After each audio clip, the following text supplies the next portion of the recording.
দিকে আল্লাহর গোলামেরা সিজদা দেয়, যখন একসাথে রুকুতে যায়, সিজদায় যায়, আবার ওঠে, মনে হয় একটা ফুল ফুটতেছে। এই দৃশ্য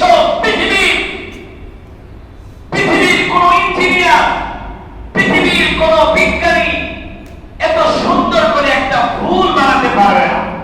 বাইতুল্লাহ এই দৃশ্য দেখলে নয়ন জুড়িয়ে যায়।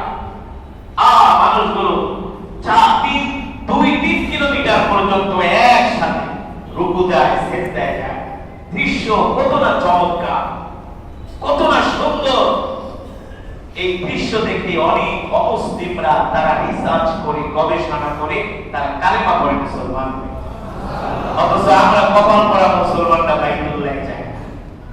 অর্থ থাকার পরেও কি আমার বয়ান করার মূল উদ্দেশ্য হলো বাইতুল্লাহকে ভালোবাসে, বাইতুল্লাহ যাওয়ার ইচ্ছা করে, নেরাদা করে। আলহামদুলিল্লাহ, বাইতুল্লাহ গেলে আপনার জীবন পাল্টে যাবে। কত খারাপ মানুষ বাইতুল্লাহ যাওয়ার পরে তাদের পরিবর্তন হয়ে গেছে। গত সপ্তাহে উত্তরাতে একটা মসজিদ উদ্বোধন করার জন্য আমাকে দাওয়াত করা হয়েছে, উত্তরা 13 নম্বর সেক্টরে।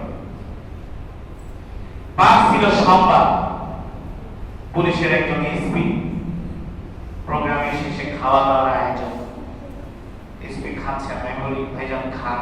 বলে হুজুর 2004 সালে আমি যখন বাইতুল্লাহ প্রথম আমি হজে যাই, বাইতুল্লাহ দেখার পরে আমার এমন একটা আমার ভিতরে অনুভূতি পরিবর্তন চলে আসছে।